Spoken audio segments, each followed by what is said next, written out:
Jadi kami menemukan bahwa aktor di lapangan ya, salah satunya itu adalah mereka yang mengenakan hoodie putih. Ya, keterlibatan aparat tentara dalam demonstrasi Agustus Kelabu ini. Orang-orang dari intelijen ya, atau Badan Intelijen Strategis. Ini badan intelijennya tentara. Dan bagaimana mereka ini kemudian ditangkap oleh polisi ya. Jadi kami dapat dokumennya, lalu kemudian kami juga udah ngecek ke aplikasi Get Kontak ini, barang ini orang ini kan. Lalu wah benar ini orang ini tentara ya gitu. Ternyata peran dia itu adalah admin Pram di salah satu grup WA, dan tugas dia di grup itu adalah salah satunya memprovokasi untuk membakar gedung pemerintahan. Karena kabinet sendiri sebetulnya terpecah ketika demo itu terjadi.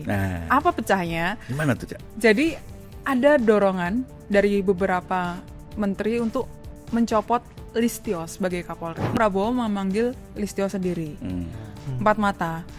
Kepada seorang koleganya, Listio ini cerita bahwa ketika dalam pertemuan itu Listio menyebut sudah ada informasi keterlibatan tentara.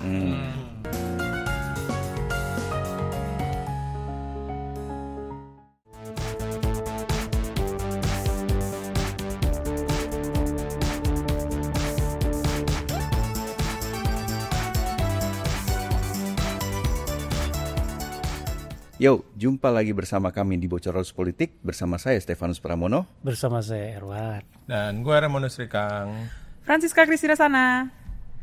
Untuk teman-teman yang belum berlangganan Tempo Plus, silahkan klik langganan Tempo Plus.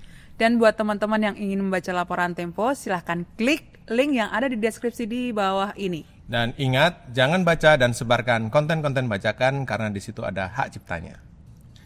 Cica sudah kembali dari Amerika.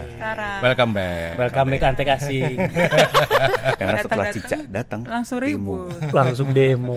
Beneran Anda asing ini. Asing, George Soros. Soros. Berarti hari ini kita akan main apa? Anda asing. Ya, kita akan main soal demonstrasi besar yang melanda ibu kota Jakarta, ya kan? Ibu kotanya kan masih Jakarta ya? Masih. Pindah ke IKN, kan? Dan itu banyak sekali ya ceritanya yang muncul gitu, dan juga nanti akan dijelaskan oleh Erwan bagian yang paling sensitifnya. Iya, dan tentunya di daerah lain demonya juga, Mak. Ya, paling tidak ada 3 demo besar ya pada Agustus Kelabu gitu kan kita menyebutnya, dan di situ ada tanggal 25, 28 dan 29 Agustus ya, dan ada berbagai perbedaan karakter pada demonstrasi itu, dan itu nanti akan kita jelasin ya soal itu. Dan yang pasti ya, kita menangkap bahwa demonstrasi ini tuntutannya real, ya kan? Ada kemuakan dari publik terhadap kelakuan para elit gitu loh, politik baik yang di eksekutif juga kemudian di legislatif. Gitu. Ya Pram, jadi selain kemuakan atau kemarahan publik terhadap elit politik kita gitu, demonstrasi yang terjadi pada Agustus Kelabu ini juga dipicu oleh bagaimana aparat kepolisian mencoba untuk merespons unjuk rasa atau demonstrasi yang terjadi di Jakarta. Ada represivitas, ada intimidasi, ada kekerasan, dan kemudian puncaknya adalah kematian dari Afan Kurniawan, gitu ya, pengemudi ojek online di Jakarta. Itu yang kemudian menjadi semacam kita bisa menyebutnya bahan bakar ya, terhadap aksi yang lebih luas dan lebih besar yang kemudian memuncak pada demo-demo di akhir Agustus ini gitu. Dan kalau berbicara polisi yang ada di dalam kendaraan rantis Brimob yang melindas Afan, sekarang kan sudah di sidang etik, Pram. Dan satu di antaranya yaitu Kompol Kosmas sudah diberhentikan dari polisi kan. Dan dia ada di dalam kendaraan rantis itu. Awalnya kan dia dari luar tuh. Iya, dia ada di luar. Lalu kemudian masuk di SPBU karena melihat suasananya itu berbahaya. Karena ada informasi yang diperoleh Kosmas itu bahwa SPBU akan dibakar. Betul. Nah, itu sehingga dia masuk, lalu kemudian memerintahkan untuk menembakkan gas air mata. Dan dia melaju terus ya. Betul. Karena juga informasi yang kami dapatkan sempat juga dia itu diminta mundur Tapi persoalannya informasi itu tidak sampai karena HT-nya mati gitu ya, mungkin karena dia sudah cukup lama ya berada di lokasi demonstrasi itu. Gitu. Nah, kami juga mendapatkan informasi bahwa malam itu sebenarnya ada upaya tuh untuk menghimpun crowd gitu ya, atau kerumunan gitu, dan terutama itu dari ojek online. Nah, di situ mengarahnya di daerah sekitar Pejompongan gitu. Dan baru kemudian besoknya Presiden Prabowo menyampaikan sikapnya. Iya, sebetulnya Presiden Prabowo menyampaikan sikap itu telat. Ya. Karena Prabowo itu baru terinfo secara detail situasi, kondisi di lapangan, betapa hiruk pikuknya lapangan itu di Jumat pagi.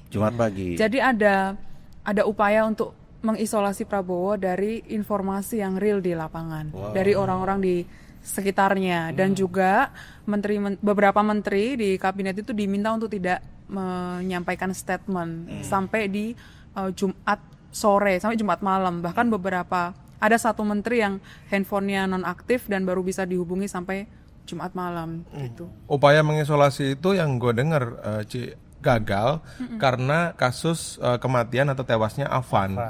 Karena kemudian itu yang membuat gelombang demonstrasi semakin membesar dan upaya atau strategi untuk mengisolasi Prabowo dari informasi-informasi mengenai kerumunan, demonstrasi yang terjadi di Jakarta itu gagal karena desakan untuk pemerintah bersikap, Prabowo berbicara itu semakin kencang. Karena itulah kemudian Prabowo memberikan statement. Dan setelah Prabowo mengeluarkan statement ke publik, dia takziah ke rumahnya Afan. Iya, kebetulan reporter Tempo itu Adil Alasan itu juga sempat ketemu tuh papasan dengan rombongannya Prabowo. Bersirobok lah ya. Ketika mereka mau pulang, itu di situ tuh ada Panglima TNI, terus ada Menhan, Syafri Samsudin gitu.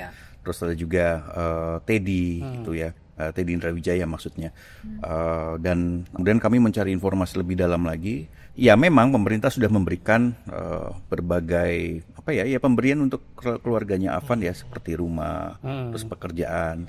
Nah, ada juga bingkisan, gepokan duit tebal. Berapa tuh? Nilainya 200 juta rupiah. Itu sudah ada di laporan majalah Tempo juga. Ya, tapi meskipun ada beberapa peristiwa termasuk Prabowo takziah, lalu statementnya Prabowo yang disampaikan soal demo itu, kemarahan massa itu masih muncul di berbagai titik, terutama di daerah ya. Ya, akhirnya itu menjadi kemarahan publik ya, bukan kemarahan massa ya. Betul, itu kemarahan publik. Karena publik selama ini juga sudah banyak memendam kekecewaan terhadap pemerintahan Prabowo kan.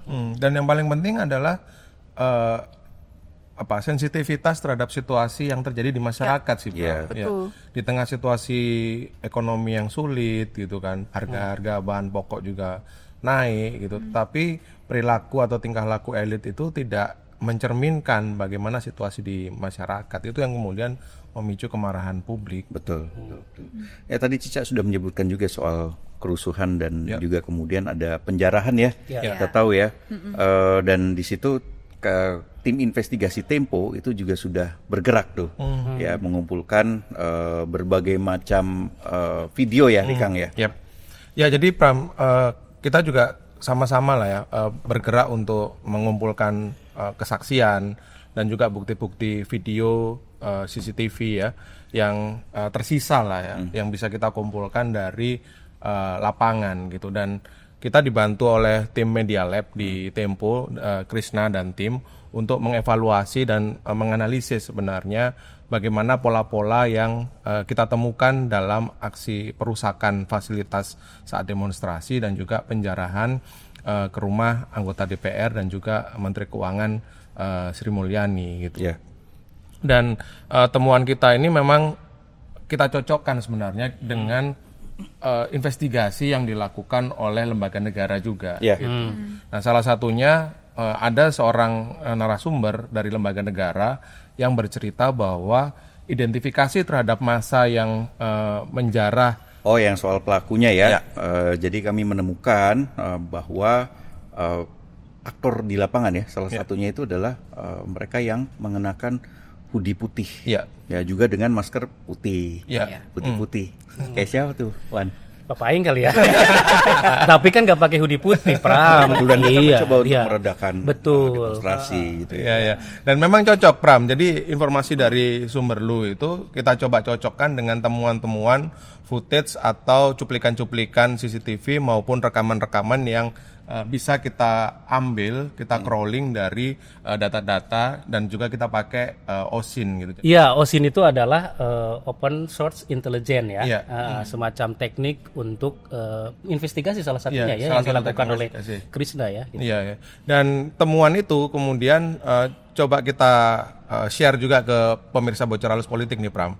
Misalnya dalam video di rumah atau di dekat rumah Sahroni sebelum penjarahan. Ahmad Sahroni ya. Ahmad Sahroni, politikus Partai Nasdem di Tanjung Priok. Ya. Di situ kita menemukan persis ada massa yang mengenakan atau berciri-cirikan mengenakan hoodie putih gitu. Dan dia ada di barisan paling depan memang, Pram. Itu satu. Kemudian massa yang atau ciri-ciri yang sama kita juga temukan dalam video footage di rumah Sri Mulyani di Bintaro, di rumah Menteri Keuangan gitu. Jadi ada hoodie putih juga yang ada di posisi depan gitu. Memang dalam video Sri Mulyani ini agak kurang jelas karena dia diambil dari posisi belakang. Tapi sangat kelihatan bahwa ada massa di depan yang mengenakan hoodie putih.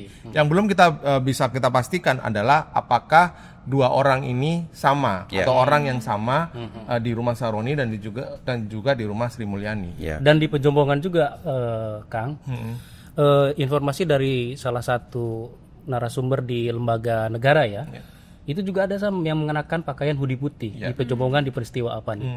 Nah, apakah di Pejombongan juga terkait dengan yang di Priok ataupun di Sri Mulyani? Nah, kita juga belum bisa menyimpulkan di sana. Iya. Tapi ada pola lain juga, Kang. Jadi di beberapa titik, salah satu di halte ya, yang kita lihat dan kita dapat CCTV-nya itu pelaku itu merusak dulu CCTV-nya. Jadi ada di satu halte di Senen ya, waktu itu yang kita lihat ya, itu ada satu orang yang dia nunduk, terus ada satu orang lain yang kemudian meloncat gitu, loncat terus langsung melempar CCTV-nya gitu. Jadi dia naik di punggung temannya itu lalu merusak CCTV-nya dan langsung mati. Itu langsung tahu ya dia posisinya ada di mana ya. Betul, Artinya mereka sudah survei dulu dong sebelumnya Riset. kalau begitu. Sudah memetakan di mana poin-poin atau titik-titik CCTV atau pemantauan itu. Iya, dan di CCTV yang kita lihat itu, Kang, ada satu orang juga yang berusaha untuk memecah kerumunan gitu, memecah konsentrasi waktu itu ya orang-orang gitu. Dan setelah merusak CCTV, mereka melemparkan batu ke halte salah satunya yang di Senen. Ini cerita dari saksi, Pram. Jadi dilemparlah batu-batu itu, lalu kemudian di situ ada minimarket, Pram, dan juga ada toko roti. Itu dijarah habis. Ada yang bawa karung, menurut pengakuan dari saksi ya. Ada yang bawa tas dan lain-lain, itu dijarah. Lalu kemudian dilempar dengan bom molotov. Ya, ini terbakar. Itu polanya ya. Ya, ini memang hasil runutan kami ya. Jadi kami merunut kembali tuh peristiwanya, selain bukan hanya mengumpulkan CCTV tapi juga meminta keterangan dari saksi mata yang melihat langsung gitu ya. Nih Erwan, Daniel tuh dari pagi sampai sore tuh ngubek-ngubek rumah tetangga, cari CCTV dan lain-lain gitu. Temuan lain, Pram, adalah peristiwa perusakan fasilitas umum yang menjadi hotspot demonstrasi gitu. Nah, ini lagi-lagi kami mengumpulkan footage atau rekaman-rekaman yang diambil dari media sosial maupun kita cocokkan juga dengan CCTV.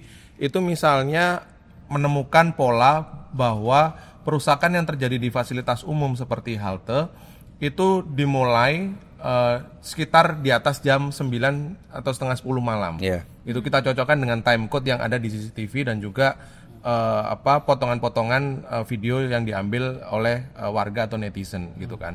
Nah, dari situ kita juga kemudian menemukan bahwa api atau perusakan halte yang kemudian terbakar itu disulut oleh orang-orang menggunakan bahan bakar atau starter. Jadi itu tidak semata-mata ada kertas atau kayu gitu ya kemudian disulut dengan korek, enggak. Jadi ada starter yang membuat api itu membesar. Jadi kita di sini menemukan, di Krishna dan tim dari tim Media Lab itu menemukan bahwa starter itu salah satunya adalah bom molotov.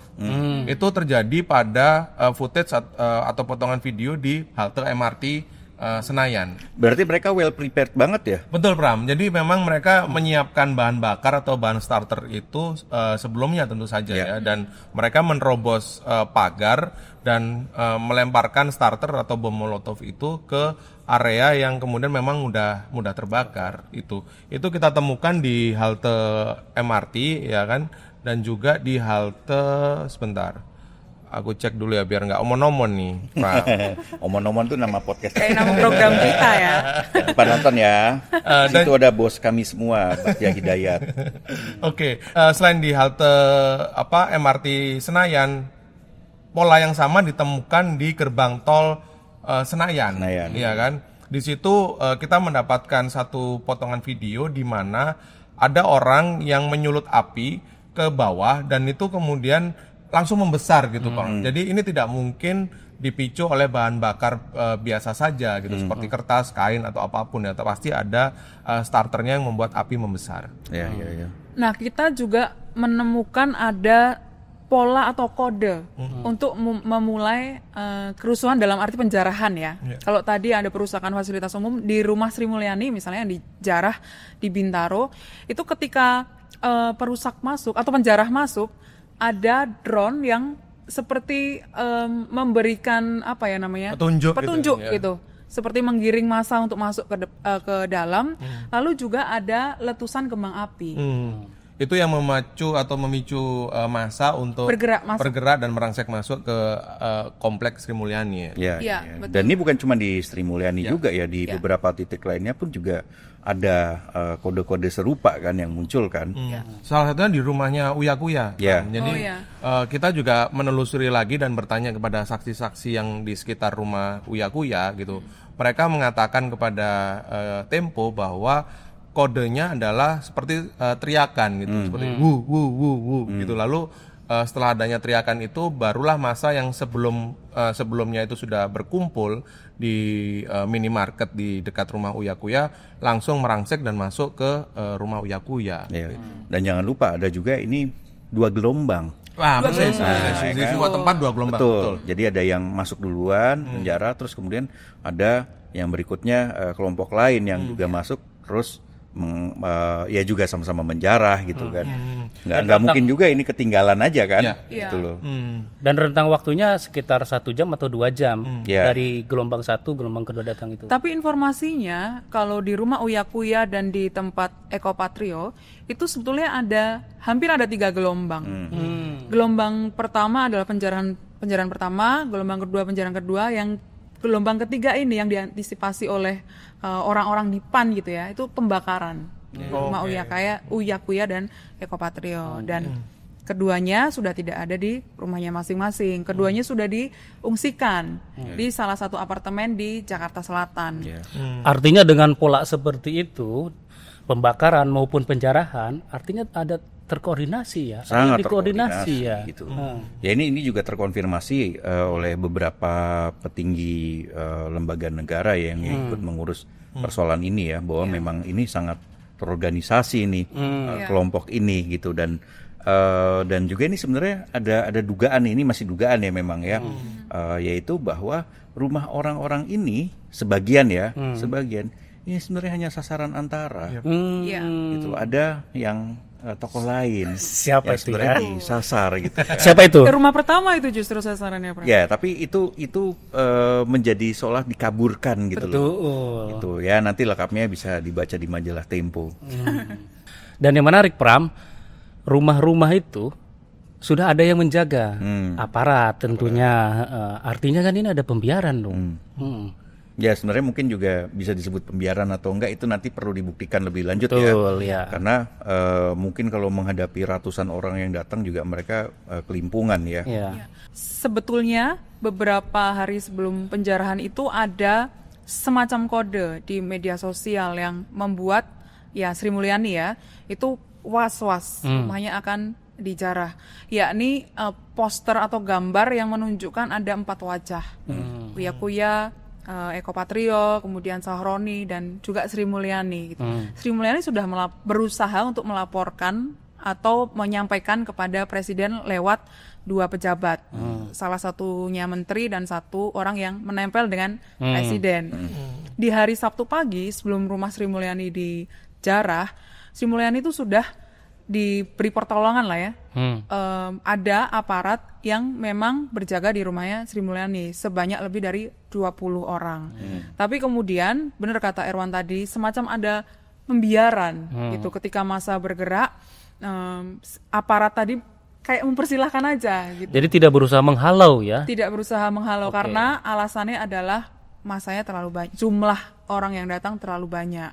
Begitupun di rumah Eko Patrio dan Uya Kuya. Dan informasi yang kita dapat, itu Eko Patrio lapor juga ya ke ketua umumnya Julhas. Betul, sampai di pagi hari itu dia sampai nangis-nangis gitu karena ya barang-barang keluarganya, barang-barang anaknya segala macam itu semua diambil. Gitu. Dan sebetulnya juga sudah ada aparat yang berjaga, tapi ya itu tadi masa terlalu banyak. Dan Uya Kuya maupun Eko sebetulnya sudah diungsikan juga ya ke sebuah apartemen. Ya di Jakarta Selatan tadi. Dan sebetulnya informasi dari PAN ya, dari internal PAN sudah ada upaya massa untuk bergerak juga ke arah apartemen. Jadi tempat bersembunyi Eko dan Uya Kuya saat itu bocor informasinya.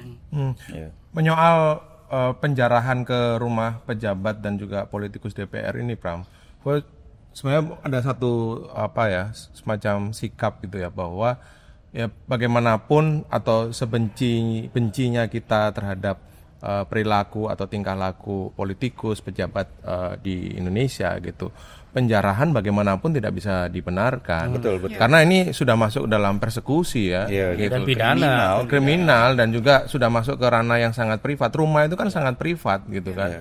Dan aksi-aksi bahwa kita protes, bahwa kita tidak suka boleh aja ya kan, tetapi kalau sudah sampai menjara itu sudah tidak bisa dibenarkan. Gitu. Pram, Wan, Cik, jadi salah satu temuan lain ya yang kemudian sangat menarik kita bisa dapatkan dari lapangan itu adalah keterlibatan aparat tentara dalam demonstrasi Agustus Kelabu ini. Betul, Kang. Jadi di Tempo Plus, Tempo harian itu ya, teman-teman dari Deshukrim itu sudah menurunkan laporan soal orang-orang dari intelijen ya, atau badan intelijen strategis. Ini badan intelijennya tentara. Dan bagaimana mereka ini kemudian ditangkap oleh polisi ya, sempat ditangkap oleh polisi gitu, dengan kemudian terbukti mereka punya kartu anggota gitu kan. Dan ini terjadi di beberapa tempat ya. Ada yang di Jakarta, terus juga ada yang di mana, Depok ya, terus juga di Palembang gitu loh. Dan bukan hanya dari BAIS, ada tentara dari kesatuan lain tentunya kan. Dan salah satunya inisialnya S ya. Oh, S itu kalau satu. Kalau banyak? S gitu. S kacang hijau. Pisang hijau. Dan ya Pram gua jelasin ya, yang tadi S itu nih. Jadi kami dapat dokumennya, lalu kemudian kami juga udah ngecek ke aplikasi Get Kontak ini, barang ini orang ini kan. Lalu wah benar ini orang ini tentara ya gitu. Kami juga berusaha menghubungi dia. Lalu kemudian ternyata peran dia itu adalah admin, Pram, di salah satu grup WA. Oh, dia membentuk grup WhatsApp grup ya. WA, dan isinya lebih dari 1.000 tuh anggotanya itu. Isinya itu adalah dokumen yang kita dapat ya, itu adalah kebanyakan anak sekolah. Ya, dan ini bukan hanya di Jakarta, tapi juga di banyak daerah gitu ya. Dan di banyak daerah, salah satunya di Kendal ya. Betul. Gitu. Dan tugas dia di grup itu adalah salah satunya memprovokasi untuk membakar gedung pemerintahan. Nah, ini yang menarik di situ ya, keterlibatan tentara. Jelas kok di situ. Tertulis jelas betul. Sing penting kobong. Kobong itu apa? Penting kobong. Kobong itu apa? Bahasa Jawa itu. Apa yang artinya? Penting terbakar. Oh, gua kan Sunda. Sorry, yang penting kebakar. Sama seperti juga bukan kalau itu kan nggak sengajauan. Gitu loh. Jadi dilindas bukan terlindas. Iya. Detailnya Pram, Kang baca di majalah Tempo gitu ya. Iya, tapi di situ sebenarnya bukan hanya tentara, tapi orang-orang yang diduga terkoneksi dengan tentara. Salah satunya adalah ibu-ibu ya. Meskipun itu sipil ya, Pram ya. Meskipun itu sipil. Nah, tapi dia terkoneksi. Oke.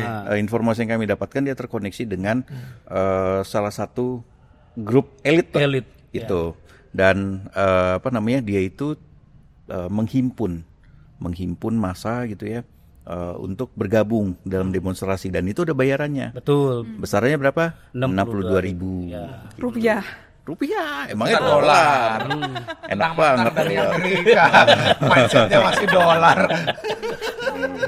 Aduh, pisang hijau tuh 62.000.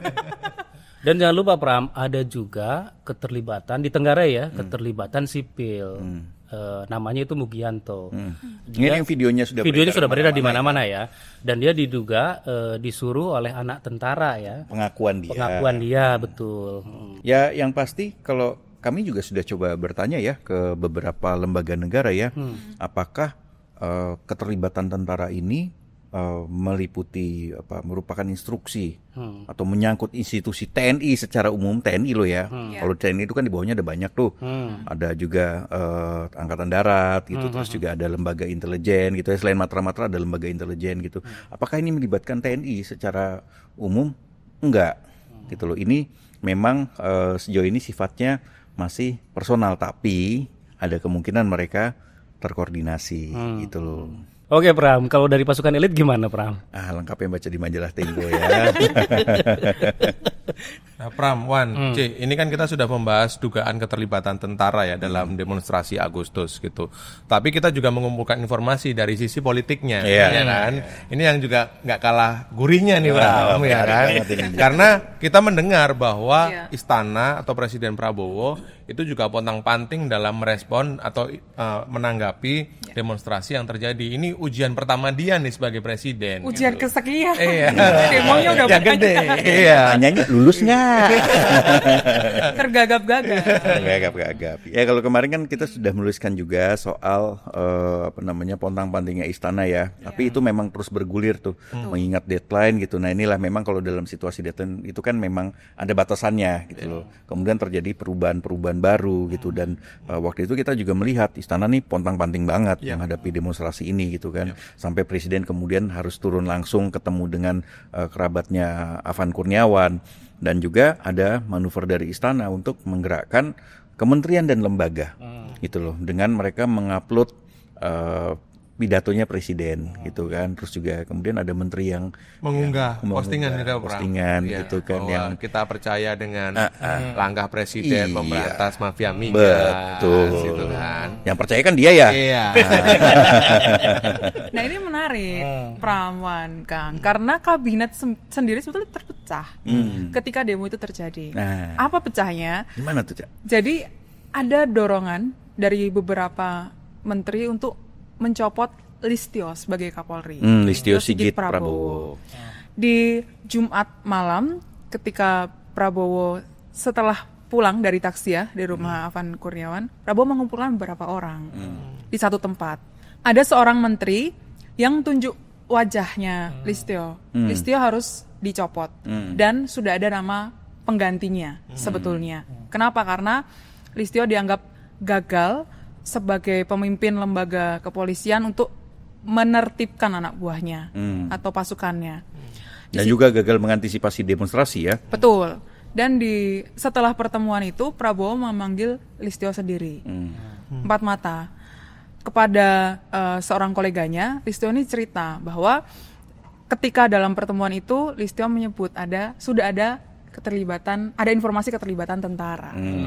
Di situ Prabowo belum firm betul.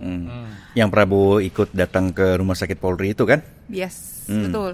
Jadi sebelum Prabowo datang ke rumah sakit Polri, Prabowo bersama Listio itu ada dalam satu pertemuan di satu tempat.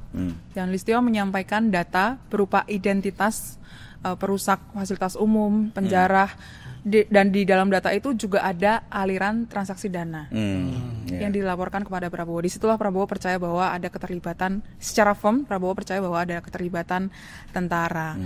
Dan yang sebetulnya juga menarik adalah bagaimana Prabowo menghimpun dukungan dari kabinetnya agar meredam demo-demo ini. Tapi sebelumnya, gue sama Erwan ketemu nih dengan narasumber yang cerita orang dekatnya Prabowo itu sebenarnya sudah menyampaikan kepada Presiden bahwa ada keterlibatan tentara. Gitu loh. Awalnya dia tidak percaya, tapi kemudian setelah itu dia mulai percaya kan, sampai sebelum konvers kan, terutama kan konvers hari Minggu ya. Tapi Pram, Kang, ada yang menarik ini,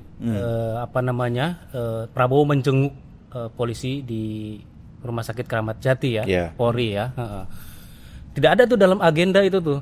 Nah, tiba-tiba dia impulsif menaikkan pangkat polisi yang terluka di sana. Ya, ini memang menimbulkan kritik ya dari berbagai kalangan ya. Mengingat tindakan polisi juga saat itu represif gitu kan, terbilang represif. Dan kalau memang kemudian mereka terluka ya tidak perlu juga kemudian diberi kenaikan pangkat gitu kan. Betul. Di luar cerita itu, Pram, Wan, Kang, ada cerita yang menarik lagi. Jadi di akhir pekan, ketika setelah demo tanggal 28 dan 29 itu terjadi, ada rencana upaya untuk darurat militer yang dikeluarkan oleh salah satu kementerian dan sudah dalam bentuk draft. Lalu draft itu diusulkan kepada Prabowo dan seorang purnawirawan jenderal juga memberikan usulan Prabowo mengeluarkan perpu kedaruratan seiring senyampang dengan keluarnya draft darurat militer itu. Lalu Prabowo mengumpulkan beberapa orang dekatnya, termasuk orang dekat di DPR. Nah, orang dekat di DPR inilah yang kemudian keras nih, nggak mau darurat militer. DPR tidak akan setujulah, tidak akan mendukung adanya darurat militer. Kenapa? Karena kalau darurat militer, Prabowo sendiri justru yang akan terancam jatuh. Gitu. Dan pada akhirnya darurat militer itu dibatalkan. Tapi kemudian ada bentuk lain. Nah, bentuk lainnya apa? Nanti di majalah Tempo. Ya, sebenarnya juga alasan kedaruratan militer ini tidak bisa dijadikan pembenaran ya untuk kita menghentikan demonstrasi ya. Betul. Atau melarang orang, mengajak orang untuk berhenti berunjuk rasa gitu. Kalau berunjuk rasa ya berunjuk rasa saja gitu. Nah, ini tidak ada persoalannya kemudian dengan darurat militer. Justru itu menjadi salah satu bahan bakar atau amunisi gitu ya, bukan untuk kemudian rusuh ya, tapi bahwa rencana darurat militer ini menunjukkan bahwa pemerintahan kita tata kelolanya ya serampangan banget gitu loh. Masuk harus mengeluarkan darurat militer gitu. Kalau gue sih tidak mendukung kemudian menghentikan darurat militer demonstrasi dengan alasan darurat militer gitu loh, karena ini akan ditunggangi segala macam. Enggak lah, dan justru ketika itu terjadi momentumnya hilang. Gitu. Dan beberapa pejabat juga mengakui kalau misalnya darurat militer, indikator kedaruratan itu apa? Nggak memenuhi indikator kedaruratan gitu. Dan banyak pejabat yang juga khawatir kalau misalnya darurat militer itu justru terjadi. Gitu. Dan memang harusnya ini menjadi momentum untuk melakukan perbaikan atau perubahan secara besar-besaran gitu ya. Ya, dari sisi eksekutifnya, pengelolaan anggaran yang kacau balau ya. Terus juga kemudian legislatifnya gitu loh, terus juga kemudian yudikatifnya, ini semua perlu pertobatan massal juga, dan ini memang perlu perbaikan yang luar biasa dari mereka. Tapi ketika kemudian ada seruan gitu loh, tidak usah demonstrasi dan segala macamnya gitu, ya ini kemudian momentumnya menjadi hilang. Sayang sih, gue bukan kemudian mendorong orang untuk berbuat terus, enggak ya, tapi ada hal yang sebenarnya bisa kita perjuangkan di situ lewat demonstrasi. Demonstrasi itu bukan sesuatu yang tabu kok ya. Justru ketika pemerintah atau polisi menganggap itu sebagai sesuatu yang tabu, ya akhirnya represi yang muncul gitu loh. Tapi uniknya gini, Pram. Jadi alih-alih pemerintah itu introspeksi diri gitu ya, justru dalam rapat kabinet. Emang pernah ya? Nah, itu dia makanya. Alih-alih pemerintah itu introspeksi diri, dalam rapat kabinet itu justru Prabowo itu menyampaikan kalau demo-demo ini itu terjadi karena ada tunggangan, gitu ya. Ada yang menunggangi. Ada yang menunggangi gitu. Siapa yang menunggangi? Versi Prabowo adalah orang-orang atau pihak yang tidak suka Prabowo bersih-bersih korupsi gitu. Sejak kapan? apanya? Bersih korupsinya masih sejak kapan? Cherry picking. Okay. Cherry picking. Jadi di situ di-mention tuh dalam rapat kabinet bahwa ya ada upaya makar, ada terorisme, ada kelompok yang berupaya mendanai demo-demo gitu, dan bahkan menyebut satu kelompok menjadi sumbu demonstrasi gitu. Dan uniknya lagi, menariknya setelah rapat kabinet itu Prabowo memanggil Kepala BIN dan juga Panglima TNI. Di situ Prabowo cukup marah dengan Kepala BIN karena dianggap memberikan laporan yang tidak seperti yang ada di lapangan. Kondisi sebenarnya. Iya, betul. Bahasanya bahasa orang yang mengetahui pertemuan itu, Prabowo tuh bilang gitu, di laporan itu akan aman-aman aja, tapi faktanya nggak aman gitu. Ini gimana sih, udah dinaikin bintang katanya gitu. Jadi marah betul. Dan ya Prabowo berupaya ya untuk meredam dari berbagai sisi ya, merangkul misalnya ya, mengajak bertemu dengan kelompok ormas keagamaan, lalu ketua-ketua partai gitu. Dan ketika bertemu dengan ketua-ketua partai itu Prabowo juga menyampaikan supaya ketua partai membantu untuk menyampaikan kader-kader bawahnya untuk meredam aksi-aksi massa. Oke. Ya harusnya nggak perlu sampai sebegitu parnonya ya. Tapi juga ya lakukan perubahan dong gitu loh. Bukan berarti kemudian harus meredam gitu loh. Yang meredam itu mungkin satu hal, tapi yang juga perlu dilakukan oleh pemerintah ya tadi seperti Cica yang bilang introspeksi gitu kan. Ya mereka harus mengevaluasi apa yang salah dari pemerintahan saat ini. Apa iya kalau kemudian pemerintahan ingin bersih-bersih, masyarakat tidak akan mendukung. Ya kita semua juga bosen kok dengan pemerintahan yang korup gitu ya, yang kotor gitu. Ya kalau bersih-bersih beneran ya bersihin dong gitu loh. Dan kelihatan sih Pram dari cara Prabowo merespon demonstrasi dan bagaimana dia mengumpulkan dan menjelaskan latar belakang demonstrasi ini seperti kaset lama yang diputar-putar terus. Jadi apa cara dia untuk merespon demonstrasi atau huru-hara ini adalah dia mencari kambing hitam. Dia tidak mencoba untuk melihat bahwa sumber utama permasalahan atau demonstrasi ini adalah pemerintahannya, kebijakannya, cara pemerintah kemudian mengelola program-programnya, proyek-proyeknya. Itu sebenarnya sumber masalah utama yang membuat kemudian sekali lagi masyarakat atau publik marah terhadap pemerintahan Prabowo. Sebenarnya itu poin-poin penting yang bukan mencari kambing hitam seperti yang dilakukan oleh Prabowo. Pun caranya meredam bukan dengan mengevaluasi kebijakan, Kang, tapi dengan perintah kepada para menterinya, misalnya untuk pertama tidak flexing, yang kedua untuk tidak pergi ke luar negeri dulu atau mengurangi perjalanan. Loh, tapi dia kan keluar negeri. Nah, rencananya sebentar doang. Foto-foto. 8 jam yang penting doang. ketemu Putin sama Xi Jinping. Awalnya Prabowo itu akan membatalkan perjalanan ke Cina. Lah kan sudah minta maaf juga kan? Iya, betul. Ke Cina minta maaf. Minta maaf ke rakyat. Rikang yang jawab. Tidak ada komentar minta maaf atau pernyataan permintaan maaf. Betul. Iya, dan kepada ketua umum partai juga menyampaikan hal yang sama gitu. Caranya meredam adalah meminta para kadernya untuk tadi tidak flexing di media sosial gitu. Tidak flexing ya, bukan mengamalkan ya di dalam kehidupan nyata, tapi tidak flexing gitu. Nah, dengan segala demonstrasi yang terjadi gitu ya, yang menimbulkan korban jiwa dan juga di situ publik marah luar biasa besar ya, dan juga cara pemerintah menyikapinya. Tempo sudah menggelar rapat ya, membahas persoalan ini dan punya sikapnya. Satu hal Pram, bahwa kita menyoroti dan menyoal bagaimana keraguan-raguan Prabowo dalam menyikapi turbulensi yang ada di dalam pemerintahannya gitu. Nah, dalam demonstrasi atau huru-hara Agustus ini sebenarnya kita bisa melihat ada dari cerita-cerita yang sudah kita kumpulkan juga adalah adanya kelompok-kelompok ya kan, silo-silo dalam pemerintahan Prabowo yang saling bersaing, elit-elit politik yang saling bersaing, menunjukkan pengaruh, memperjuangkan kepentingannya atau ingin kepentingannya dicapai dan macam-macam. Nah, dalam hal ini mestinya dengan adanya kubu-kubu, silo-silo atau elit-elit yang bersaing, Prabowo sebenarnya bisa menentukan atau kemudian bisa membereskan ini. Yang terjadi adalah dia ragu dan kemudian membiarkan kompetisi atau persaingan di antara elit politik ini semakin meruncing dan tidak sehat ya. Dan tidak sehat. Karena itulah kemudian huru-hara yang terjadi atau kerusuhan yang terjadi di Agustus di ibu kota Jakarta dan juga di daerah-daerah lain itu kemudian meletus dan memuncak, ya kan? Ketidakpedulian atau keraguan-raguan Prabowo itu juga tampak dari bagaimana dia merespon dan mencoba untuk mengatasi berbagai persoalan dan tuntutan masyarakat, ya kan, terhadap pemerintahan, gitu kan.